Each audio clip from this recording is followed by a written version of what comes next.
Hey everyone, it's Wednesday here on the Locked On Steelers podcast. I'm your host, Chris Carter. We've got Nick Farabaugh of PennLive.com, and I want to talk to Nick about a big report that came out recently about the friction between Arthur Smith and Russell Wilson, two guys, and whereas what was Russell Wilson allowed to change? Apparently, what he was allowed to change changed in the middle of the season after the Steelers offense was seeing success.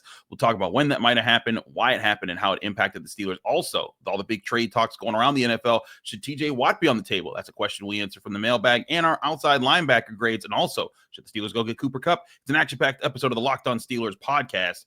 Let's get into it.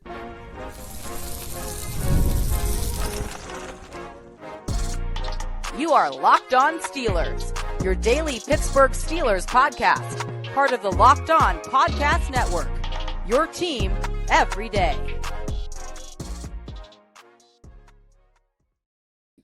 Hello and welcome to the Locked On Steelers podcast. I'm your host, Chris Carter, bringing you your daily dose of all things on the Pittsburgh Steelers. As always, you can find the show in your favorite podcasting apps and on YouTube. Like this video if you enjoy it. Subscribe to this YouTube channel to get all of your daily Monday through Friday episodes, as well as our bonus content. We thank you for making us your first listen every day because we're your team every day. And today's episode is brought to you by Prize Picks. Go to prizepicks.com/LockedOnNFL. Use code all lowercase LockedOnNFL. You'll win $50 instantly when you play just $5 Prize Picks. More on them later. We've got Nick Farabaugh back on the show. Nick, we always love having a show from PennLive.com. He's their Steelers reporter, and he's experienced. And Nick, not a bombshell, but certainly an interesting report that comes from my outlet, the Pittsburgh Post-Gazette. Jerry Dulac reporting there. And it's about the situation between Arthur Smith and Russell Wilson. Now, we've known that there was some friction there. Marco Boli's reported on it. I've had him on the show talking about that. But now Jerry Dulac reveals a couple things that are kind of interesting in the dynamics of what led to some of this friction. And apparently, some of it came down to Russell Wilson being allowed to change plays or routes at the line of scrimmage and adjusting plays with what the calls are. And apparently, Arthur Smith didn't like that, even though that Russell Wilson doing that in Cincinnati played a huge role in the team putting up 44 points, looking like a really good offense. And maybe, that was, I think, at the highest point of the season when everyone was like, hey, maybe the Steelers could be good. And then, of course, last 5 games of the season, they don't score any more than 17 points. Offense falls apart, team falls apart, everything kind of, falls off the rails there. But Nick, I want to ask you, what's your sense of how this went down? We know that Justin Fields said during the season when he cannot change plays at the line of scrimmage. What do you think this relationship and this situation was like between Russell and Arthur?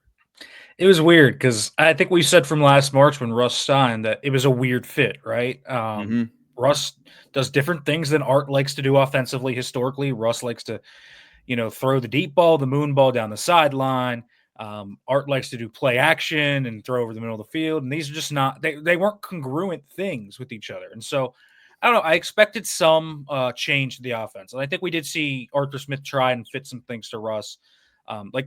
When you look at his Atlanta stats, man, I mean, Desmond Ridder and Mariota and Heineke never threw the ball down the middle, of the field, even though they tried, but they never threw the ball outside the numbers deep either. They never really threw those shots. So Art did make some changes, but I think it speaks, the reason why I think Russ was allowed was because he's just such a tenured vet, right? You just have that trust built in with the guy that's been in the league for 14 years now. I think Russ has been in here for. So there was that built-in trust. And then sometimes that just corrodes, right? Whether Russ made a bad play.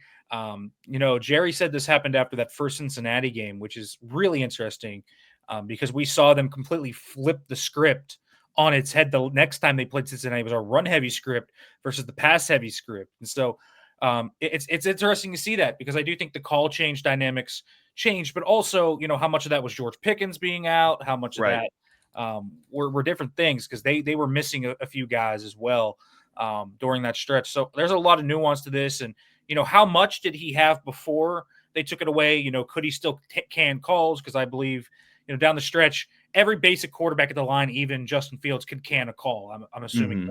But what did they take away? Can he not change protections? Can he not change hot routes? Can he not change stems? There's so many different things in the realm of quarterback kind of freedom at the line of scrimmage that you don't really know exactly what he had and what he didn't have. No, I think that's the thing here is that you look at this situation, you wonder what were those dynamics, because as Jerry points out, it's like Jerry doesn't pinpoint a specific time when those things when this change happened, just that it happened after the first Bengals game, and then of course you see in the second Bengals game something's completely different, and you're trying to we're all trying to put our finger on it as far as why couldn't they at home put up even better numbers on the Bengals in that situation. And so yeah, I'm right with you in that I think there could be some nuance as far as how this went down, but that's the tricky thing here is that when I look at Russell Wilson and the big thing that he brings to the table, it's his cerebral ability. He's not tall. He doesn't have a cannon of an arm, but he knows how to read the field. He knows how to manage a game. He knows and he knows how to read defenses. He knows how to say, okay, they're trying to take this away. Let's do that. And he's not always right. Like, he threw plenty of interceptions in the season. But his experience in those moments give him those chances. And so with that, I feel like I kind of get if you're trying to limit Justin Fields because of his lack of experience, compared to Russell Wilson, you're trying to let him settle down and just kind of let him play and not, make him think too fast. But Russell Wilson's the guy that you want to give those freedoms. So I just think it's kind of interesting that was a dynamic that the Steelers even had to consider, and one that maybe they should have let ride, considering Russell Wilson, when he was allowed to do that. Sure, he made some mistakes here and there, but that was the style of play that was getting this team's points on the boards, and especially in games where they needed points on the board. Yeah, I mean, listen, I think we can all kind of see after that Philadelphia game, Russ did not look like the same guy. He just didn't. From a processing standpoint, from a sack avoidance standpoint, all the things kind of that we had talked about from his time in Denver kind of cropped up there. He kind of just fell off. And so it did some of that, cerebralness that he couldn't, kind of access anymore. Did that kind of hurt? You kind of wonder, right? So there's all these different dynamics you have to go into when it comes to pre-snap things. And so, listen, I think with Russ also, I'll just say this about Russ. I think he is the type of quarterback that play callers get a little frustrated by. I get that, yeah. He's a guy that likes to go off script. He likes to do what he kind of does. This is why he has been known, his brand of offense has been known as Rust Ball, right? That is, yeah. Rust Ball is backyard, running around, try and make plays, moon ball, void the middle of the field intermediately, completely. All of these things have been the Rust Ball thing. He's a threes and layups type of guy. That's what they've always said about Russ, and that's who he's been. That's what he was this year. So I understand that there might be some friction between Russ and Art, just because their visions of offense are different historically. Russ's offenses are different than Art's offense. And so the kind of point of friction coming up doesn't surprise me. I think it's the pre-snap stuff that's interesting, just because we have seen kind of what Russ can do when he was at his top, right? I'm assuming, when they were playing Washington and when they were playing Baltimore and Cincinnati the first time, he was able to kind of go out there and say, hey, instead of running this stem to the leverage, run it away from the leverage, or cut this off at 10 yards instead of 15 yards. So it's interesting. I wonder how much freedom he still had versus how much at the end. But I think you could definitely see that kind of deteriorate down the stretch. So then here's the next question. Logically, does this further force Russell Wilson out of Pittsburgh? Now in the story, Jerry, and I don't know if Jerry's getting this directly from an agent, but or anything like that. That's not been clear. But he talks about Russell Wilson costing anywhere from $20 to $25 million a year in a potential contract with the Steelers, or a 2 to 3 year deal that averages $20 to $25 million a year. That's a lot of money to be paying for a quarterback at Russell Wilson's age and at his stature, the way things ended last season. And if that is the money that you're asking, and there's this conflict between the offensive coordinator, the guy who's calling your plays, and the quarterback, are those things, Nick, that just kind of further push you towards Justin Fields is going to be the Steelers quarterback in 2025? I think that's why we've heard that.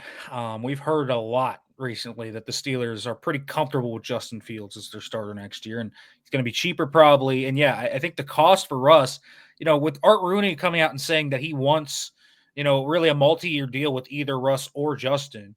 If you get Justin at 2 for 24 versus Russ at 2 for 40, I mean, those are vastly different numbers. And I do think, Russ is 36 years old. are the physical tools going to be there in 2 years either? Good question. They were there this year in terms of his arm.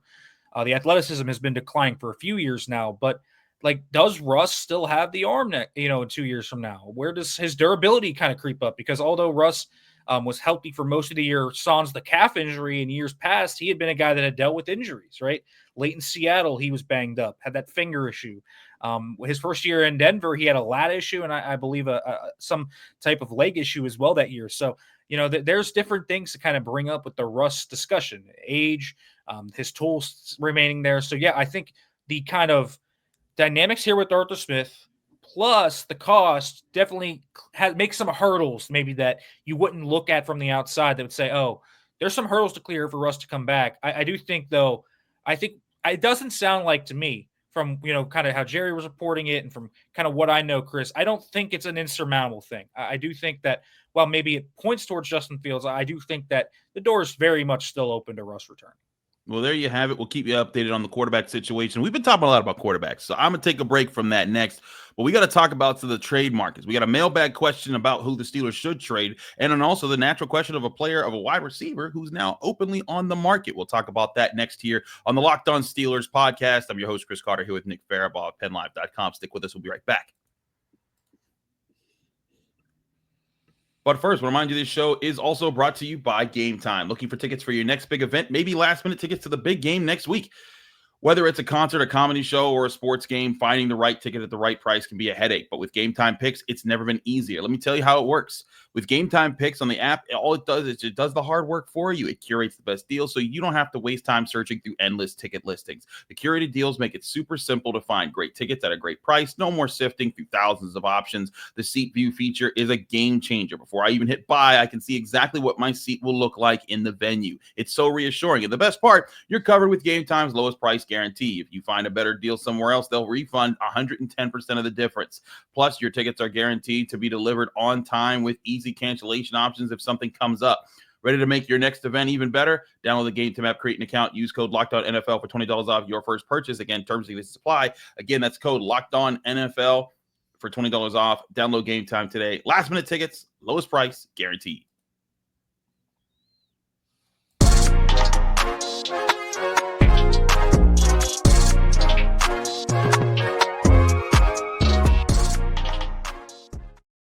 We're back here on the Locked On Steelers podcast. I'm your host, Chris Carter. We continue our show here on the with Nick Farabaugh of PennLive.com. Nick, I got to ask you, because this is what everyone started asking yesterday, or I guess no, Monday, because it's the Wednesday show, but Monday afternoon when the Rams basically told Cooper Kupp that he was going to be on the trade market. He put it out there, and the whole world knew he is open to be traded for. Now the question is, should someone trade for him? Should the Steelers be in the market for him? Nick, Cooper Kupp has been the best receiver in the NFL at times. Back in 2021, he led the NFL with 145 receptions, 1,947 yards, and 16 touchdowns. But since then, he has not played more than 12 games in a season. He has been injured. He hasn't gotten 1,000 yards. Most touchdowns he's had is 6. He's going to be 32 this next season. Should the Steelers be in the market for a Cooper Kupp, and what would it take to get a guy like that, considering where he's at in his career? I don't think it's going to take a lot. I'll say why. I think the durability is a big one. He hasn't played a lot. He's going to be 32. I think his game, kind of on film, you just peek at it, it's kind of been declining for a few years.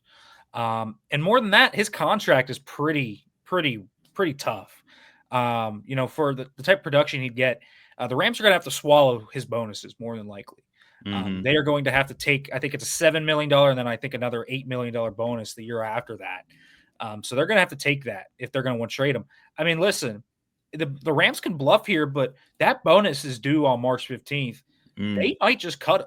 I mean, that's not a crazy thing to think about, where they might just cut him so he doesn't get that bonus. So this is working against the clock. To me, the Steelers, just need talent in the room. So I understand it if you're looking at it from hey, trade a day 3 pick, because that's all I think it's going to take. I don't think it's going to take a 3rd rounder.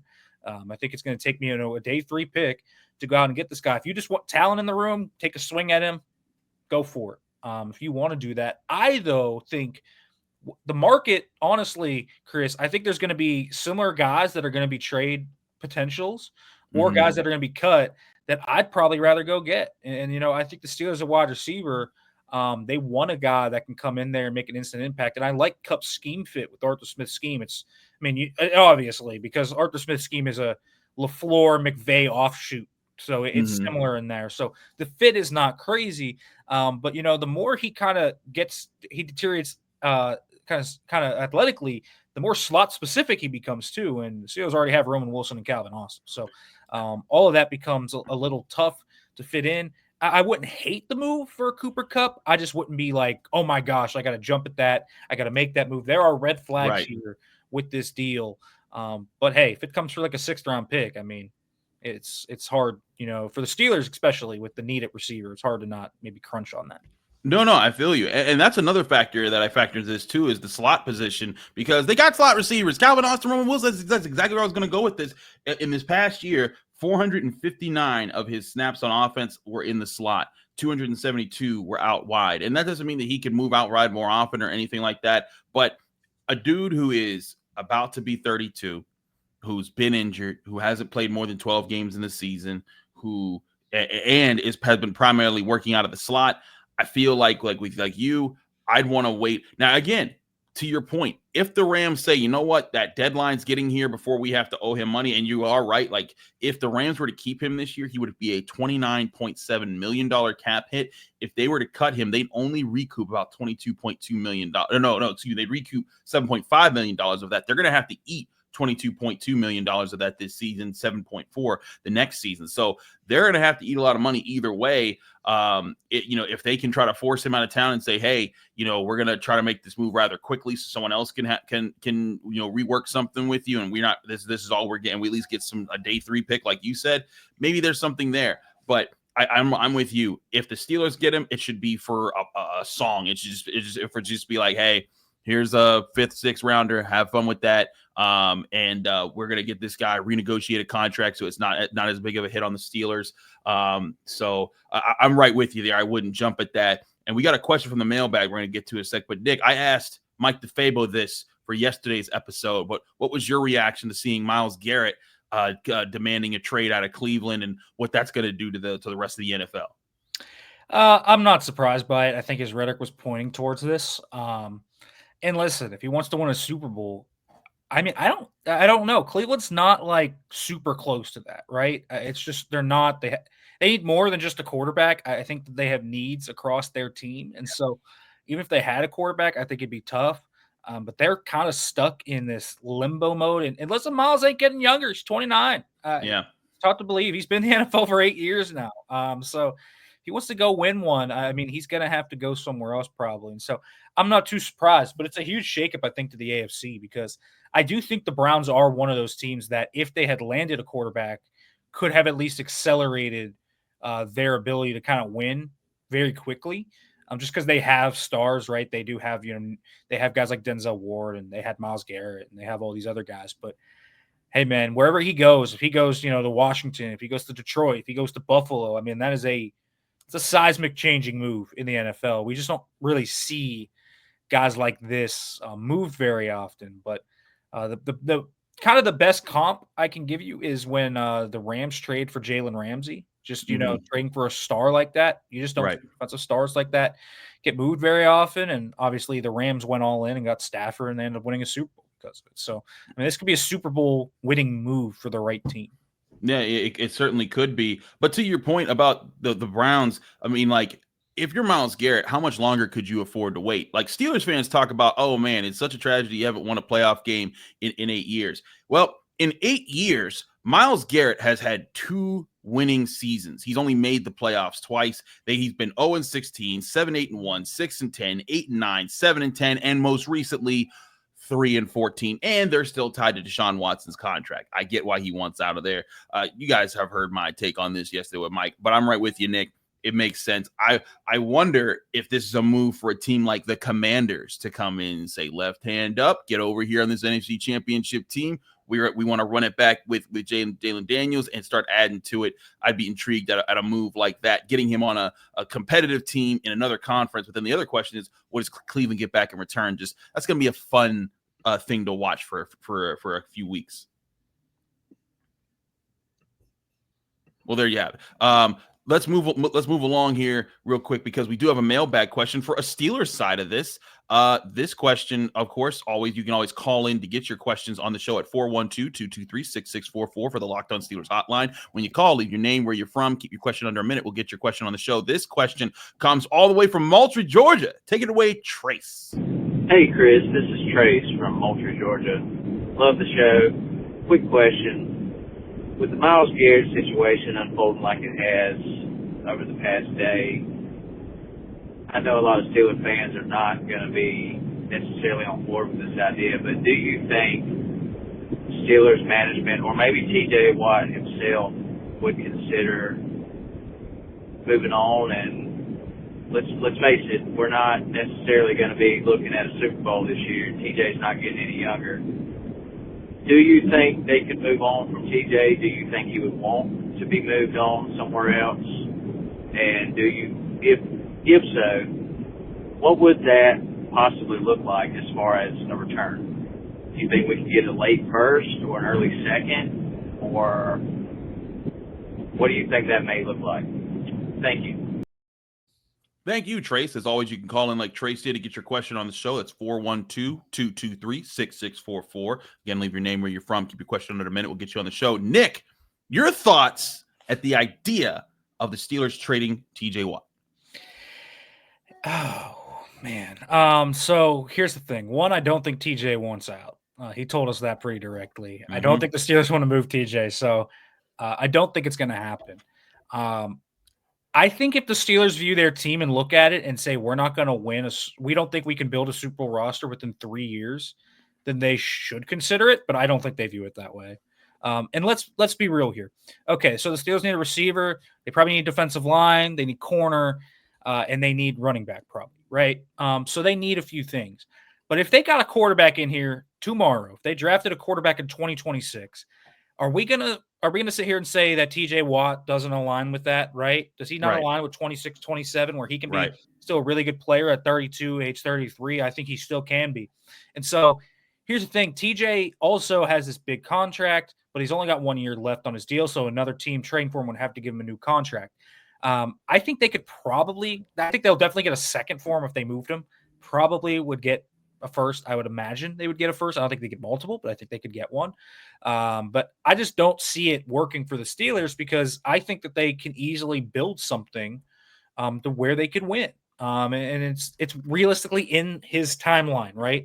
The reason you trade a guy like that is because either he does what Myles Garrett does, and he's just going to become a hostage, not a volunteer, like Mike Tomlin would like to say it, or it's just not going to fit your timeline. You feel like you're too far away as a franchise. I don't think the Steelers view it that way. I don't think they should view it that way because they have pieces that are probably going to be here. And with a draft or two, with getting that quarterback, boom, lightning in the bottle. I mean, look at that roster in Washington. Yeah, kind of up, bottom to top. Does that really look like a Super Bowl roster to you? No, it doesn't. And so that's what a quarterback can do for you right away. So if the Steelers, who I believe we've talked about this, Chris, who I think they are kind of setting up in 26 to make that move for that quarterback. They're going to try and get that guy. Let's say they hit. I mean, TJ Watt, square in that prime, fits in there. No, yeah, I think you would too. I mean, you look at it. The Commanders did just slightly better than the Browns did last year. They won 4 wins. They were 4-13. Coaching change, everything changed, and they did not have as good of a roster as the Steelers. Heck, the Steelers beat them in their own house this year. But what a quarterback can do for you on a roster that you're building around. If the Steelers got a quarterback, I'd say saying to the level of Jaden Daniels is a lot, but hey, that's what you'd be going for if you're swinging big in an NFL draft class. If you added him to a team where the offensive line's improving, where the run game's there, where you have some playmakers at wide receiver, you got Pat Freiermuth leading your tight end room, your defense is still improving because you kept TJ Watt and Cam Hayward and all the other guys there, and they're on the upward trend. All of a sudden, that is a real contender. So I'm right with you. The other thing, to your point, Myles Garrett, and Mike DeFavo pointed this out on yesterday's episode. Myles Garrett, if you go back and you watch Hard Knocks, you can see a lot of times him talking about individual achievements, him talking about, get your stats, guys, talking about what you should do. There was very little of the the team, of what we need to do throughout the season. And listen, that's easy to happen when you're a 3-win team. I keep calling them a 4-win team. They won 3 games this year. So But never at any point were you hearing TJ Watt talk about what he needed to do for his accolades. He was always what we got to do, and I think TJ Watt is loyal to the Steelers. I think he's loyal to Mike Tomlin. He said he never wants to play for another coach. So TJ Watt's not moving on. To your point, if the Steelers really see themselves as a team that's not going to compete in the next 3 years, that's, then maybe you should look at that. But right now, that's why they're not blowing it up, because again, this is a 10-7 team this year with subpar quarterback play at the key parts of the season. They had plus quarterback play when they were 10-3. It fell off. If they can develop some things and get that quarterback, they could be in that conversation in a year or two's time. But again, that's why I don't think that they're trading TJ Watt or any of their other core nucleus guys who I think stand at that position. But speaking of TJ Watt, I want to get to my outside linebacker grades on the Stars and Skulls platform. We're doing that next year on the Locked On Steelers podcast with Nick Farabaugh. I'm Chris Carter. Stick with us. We'll be right back. But first, I want to remind you this show is also brought to you by Prize Picks. The big game is almost here, and there's no better way to make it even more exciting than with Prize Picks, the best place for daily fantasy sports. With over 10 million members and billions in winnings awarded, Prize Picks makes it fun and simple to get in on the action. It's the best way to turn your sports opinions into cash with daily fantasy player projections. Here's how it works. You simply pick more or less on at least 2 players' projections. And if you're right, you can win up to $1,000 your cash. Prize Picks even has a free pick for the big game where one of the starting quarterbacks only needs to throw 1 yard to win. Pair that with one more correct pick, and you're cashing out. What I love most, fast, safe withdrawals. When I win, my cash is in my account in as little as 15 minutes. Check out the promos tab to tell any of the super sweet Millie winners big game lineups. If you tell a lineup that goes 3 for 3, you can win a split of $1 million in promo funds. Download the app today. Use code LOCKEDONNFL. You'll get $50 instantly after you play your first $5 lineup. That's Locked On NFL for $50 instantly after you play your first $5 lineup. Only with Prize Picks. Run your game.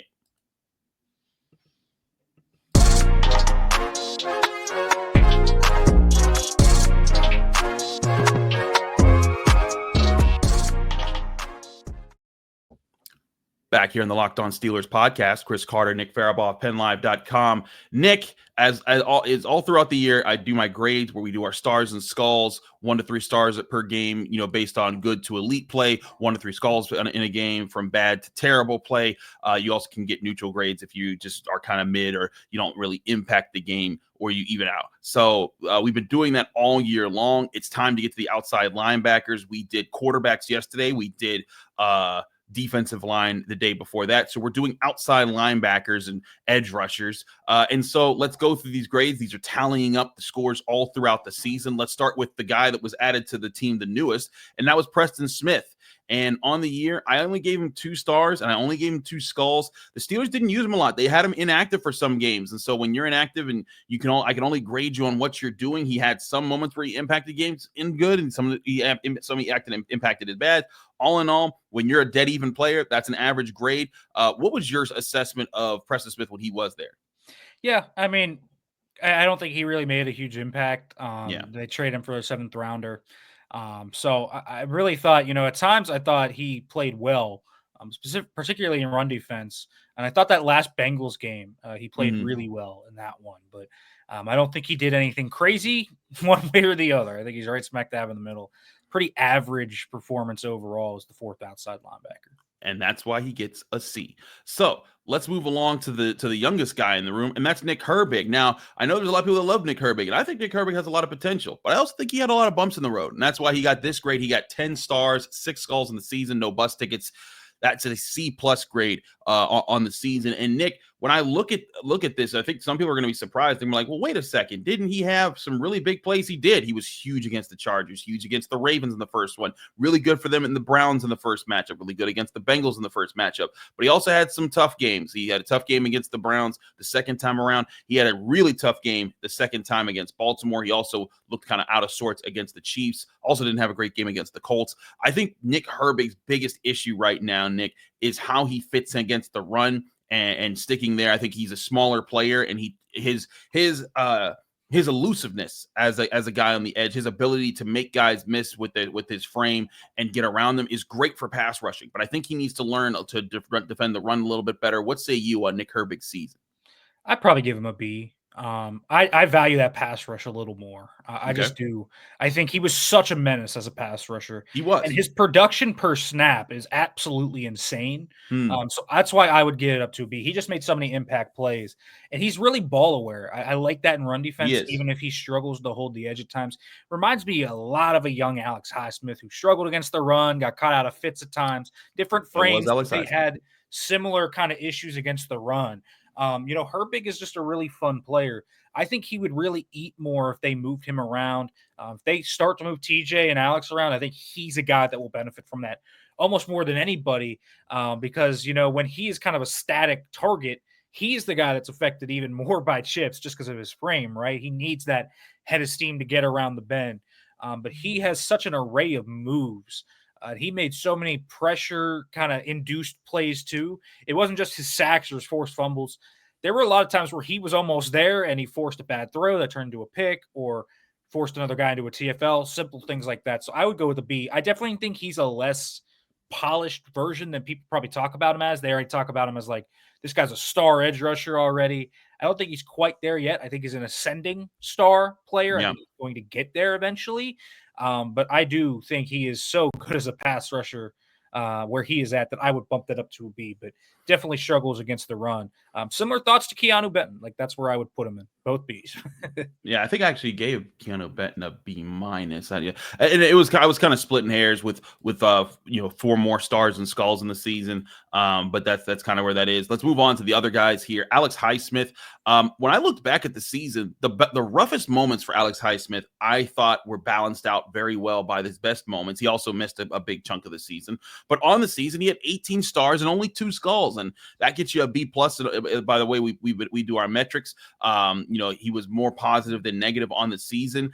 I think you wanted to see him do better in that playoff game. That was one of the places where he had skulls in that game. But there were so many times where I thought that he was that help against the run, especially early in the season, and then in the middle part of the season when he came back from his injury, he came back with a vengeance. I mean, his contributions against the Jets, the Giants, and the Commanders were huge. I also think he played a big role against the Browns, and even during the early part of the losing streak, he was a big reason why they were able to contain Saquon Barkley. Now they weren't able to do a lot of other things right in that game, but I thought he played well then. What was your opinion on how Alex Highsmith's season went, Nick? Yeah, with the injuries, factored in, I think a B plus is pretty fine. I thought his play on the field is probably rising to a level of an A minus, but he missed a lot of time, so I think B plus is fine. But when he was on the field, I mean, there were times he was unblockable. It did not matter. That first matchup against the Ravens, they really, really, really, really needed him. And when he missed time after that Commanders game, you saw, even though I like Nick Herbig, like we said, you saw them miss him. You saw them miss him during it. But he took Ronnie Stanley to the woodshed in the second one. That was tough because, and then even, his matchup against Mailata was really good. He got like some real runs against Jordan Mailata. I remember when they started to bottle up the Eagles and they came back and tied it at 13. I thought him and TJ just kind of took over the game. They took Lane Johnson and Jordan Mailata to the woodshed. And so I think, he faced some of the toughest matchups, maybe the toughest matchup on the line this year. And he really rose to the occasion on a lot of those. He took another step as a pass rusher somehow. Like he keeps adding moves to his bag. Yep. He's 27 years old now, and he just keeps adding new tricks to his bag. I love Alex Highsmith's game. He is such an impact player. When you turn on the film, I think there are just a lot of plays where maybe you don't see them live, where you see on film, you're like, wow, it was Highsmith that made that play in the run game. Or, oh, he forced that quarterback to step up and then get flushed out of the pocket, and that turned into a pick or whatever, turned to an incompletion. He makes so many impact plays over the course of a season.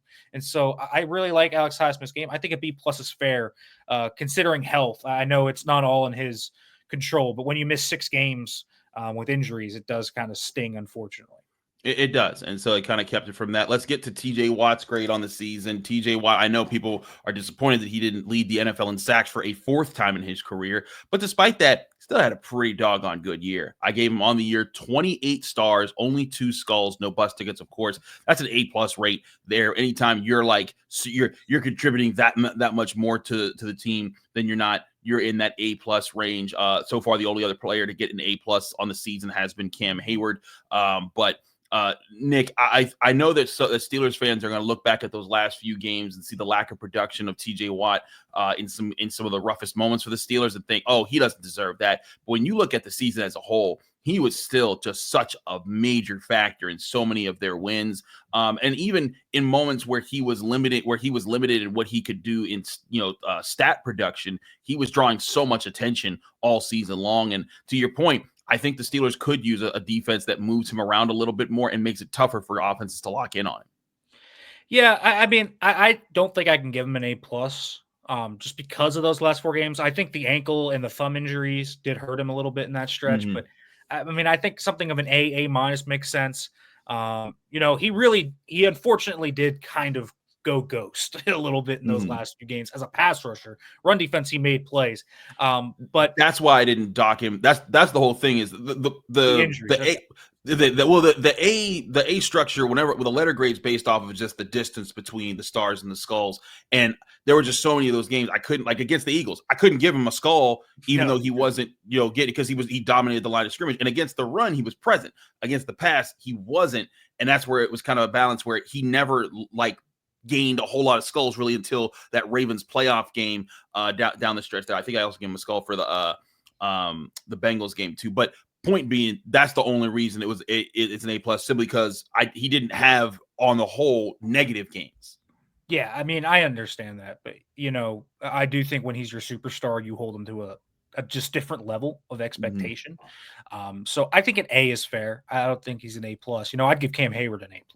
That's who's an A+. I think TJ is right below that this year. But I do think you turn on the tape and hey guys, I know there's a lot of people that are worried. Is TJ declining? Because of those last 4 weeks, he's TJ. He's TJ. He's still winning with that dip and rip, and he probably does need to add a wrinkle or two to his game to overcome those chips. And I think one of those wrinkles is moving around. He even admitted it. So I think that's going to be part of it, but I don't think there's much concern with it. He had a great season still. His battle with Lane Johnson showed just why he's a top player. And he's a great run defender. I don't think his run defense is given enough credit. His ability just to punch balls out, he'll force fumbles. I think that's a skill. It's a skill to punch balls out as proficiently as he does. He's probably the best in the NFL at doing that. A strong A from TJ this year. There are things that he'll need to work on, and not just him. It's going to be in collaboration with Mike Tomlin and Terrell Austin to do those things, but still a great season, and TJ's still one of the best players in the NFL. Absolutely. Nick, thank you for joining us here on the Locked On Steelers podcast. Let people know you can find you, follow you, get more of your work. Yeah, you can follow me on Twitter, X at Farabaugh FB. Same thing over at Blue Sky if you're over there.